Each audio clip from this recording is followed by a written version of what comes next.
नमस्कार दोस्तों, मैं दिगंबर कश्यप, न्यूरोथेरेपिस्ट। आज हम बात करने वाले हैं किडनी के विषय में।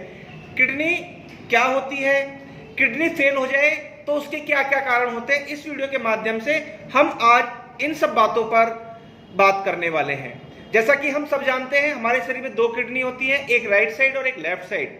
जो हमारी राइट साइड की किडनी है वो 80% अल्कलाइन फिल्टर करती है और 20% एसिड फिल्टर करती है। ऐसे ही हमारी जो दूसरी किडनी है वो 80% एसिड फिल्टर करती है और 20% अल्कलाइन फिल्टर करती है।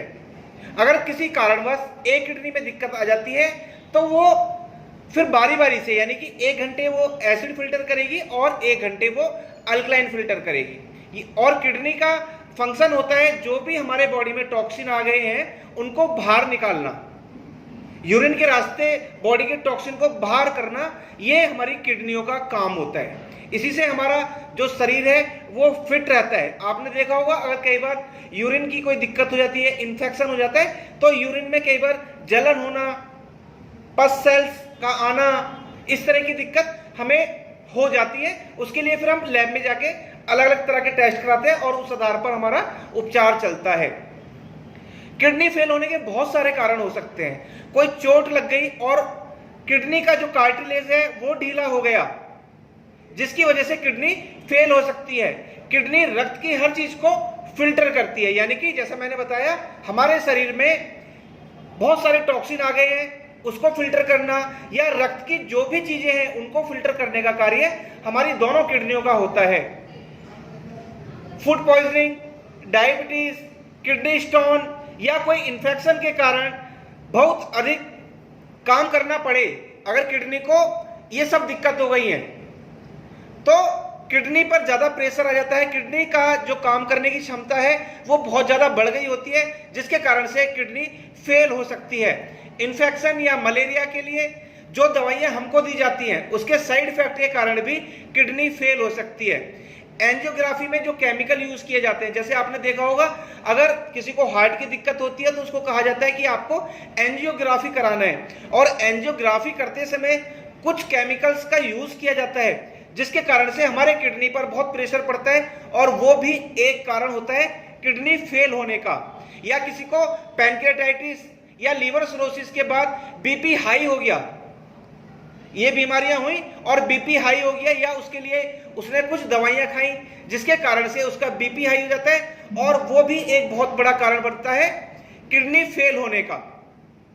कई सालों से अगर हम कोई दवाइयां खा रहे हैं, पेन किलर खा रहे हैं, या किसी भी बीमारी के लिए हम ज्यादा समय से दवाइयां खा रहे हैं, अपने आप हमने केरोसिन खा ली बिना डॉक्टर की सलाह के, जरा सा दर्द हुआ, जरा सा फीवर महसूस हुआ और हमने केरोसिन खा ली, या कोई अन्य दवाई भी।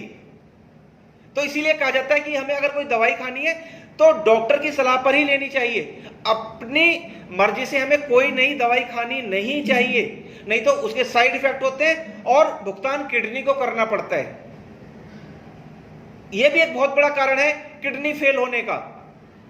इसके लिए बहुत सारे टेस्ट कराए जाते हैं। इसमें एक टेस्ट होता है सोनोग्राफी, जिससे यह पता लगाया जाता है कि किडनी की स्थिति क्या चल रही है। स्कैनिंग कराई जाती है, किडनी का जो अंदर वाला ढांचा है उसकी पूरी रूपरेखा इस टेस्ट से हम पता लगा सकते हैं। इस आधार पे पता लगाया जाता है कि किडनी कितनी खराब हो गई है, किडनी का जो अंदर का स्ट्रक्चर है उसकी क्या स्थिति है, और उसके आधार पर हम ट्रीटमेंट शुरू करते हैं। इसके बहुत सारे लक्षण होते हैं। जिसको भी किडनी की समस्या हो गई है उसके बहुत सारे लक्षण होते हैं। देखा जाता है कि चेहरे पर सूजन आ सकती है, गाल पर सूजन, पैर पे सूजन, चेहरे के अन्य पार्ट्स पर सूजन, हाथ पांव पर सूजन, और जिनको भी किडनी की दिक्कत होती है उन लोगों को यूरिन कम हो जाता है, उनको कम मात्रा में यूरिन पास होता है। यही एक बहुत बड़ा कारण है जो उनके शरीर में सूजन की मात्रा हो जाती है, क्योंकि जब किडनी फेल हो गई, किडनी ने अपना वर्क ठीक प्रकार से करना बंद कर दिया। बॉडी के जो टॉक्सिन है वो बाहर नहीं निकल रहे, बॉडी से पास नहीं हो रहे, तो वो फिर एक बॉडी में स्वेलिंग का कारण बन जाता है। ब्लड में क्रिएटिनिन की मात्रा बढ़ जाती है। जैसे हम एक टेस्ट कराते हैं, ब्लड टेस्ट होता है, उसमें पता चलता है कि क्रिएटिनिन का लेवल बढ़ गया है। उस आधार पर अगर डॉक्टर को डाउट होता है तो वो आपको कहा जाता है फिर कि आप अलग से कुछ टेस्ट कराएं, आप सोनोग्राफी कराएं, आप स्कैनिंग टेस्ट कराएं। तो क्रिएटिनिन से अनुमान लग जाता है कि आपकी किडनी की क्या स्थिति चल रही है। जिन भी व्यक्ति को किडनी की समस्या होती है उनको कमजोरी महसूस होती है, थोड़ा सा काम करने पर व्यक्ति थक जाता है, लेटे रहने का मन करता है, उसकी बॉडी में क्रैम्प्स आ सकते हैं, उसको बार बार फीवर हो सकता है। और अगर किडनी की दिक्कत हो गई है, किडनी फेल हो गई है, तो ऐसे लोगों को डायलिसिस कराने के लिए कहा जाता है। अगर हफ्ते में एक डायलिसिस किया जाता है तो कोई इतना उसका नुकसान नहीं होता और व्यक्ति को कोई खास फर्क नहीं पड़ता। लेकिन कई बार जब किडनी की स्थिति ज्यादा खराब हो चुकी होती है तो पेशेंट को कहा जाता है कि आपको वीक में 2 बार डायलिसिस करानी है, 3 बार डायलिसिस करानी है। वो निर्भर करता है कि किडनी की स्थिति क्या है। जो लोग 1 बार डायलिसिस कराते हैं तो उनको कोई खास फर्क नहीं पड़ता। जो 2 बार या 2 से अधिक बार जिनको डायलिसिस कराने की जरूरत पड़ती है, तो जब डायलिसिस करते हैं तो बॉडी के जो जरूरी तत्व हैं, बहुत सारे केमिकल्स जो हमारी बॉडी के लिए आवश्यक है, वो भी डायलिसिस के दौरान बॉडी से बाहर निकल जाते हैं, जिसके कारण से व्यक्ति को बहुत ज्यादा थकावट महसूस होती है। इसीलिए जब आपने देखा होगा डायलिसिस की जाती है तो बीच में थोड़ा बहुत खाने को दिया जाता है। यही एक कारण होता है, खाने को इसलिए दिया जाता है कि आपको जो थकान हो रही है उससे आपको राहत मिल सके। तो अगर आपको इनमें से कोई भी लक्षण ऐसे लगते हैं कि आपको अगर आ रहे हैं तो आप अपना क्रिएटिनिन लेवल टेस्ट करा सकते हैं, अपनी सोनोग्राफी करा सकते हैं, अपनी स्कैनिंग करा सकते हैं और अपने डॉक्टर से संपर्क कर सकते हैं। उस आधार पर आपका ठीक प्रकार से इलाज चलेगा तो आपको काफी लाभ हो सकता है। उम्मीद करता हूं ये जानकारी आपको जरूर पसंद आई होगी और आपको आपकी समस्या का समाधान अवश्य ही मिल गया होगा।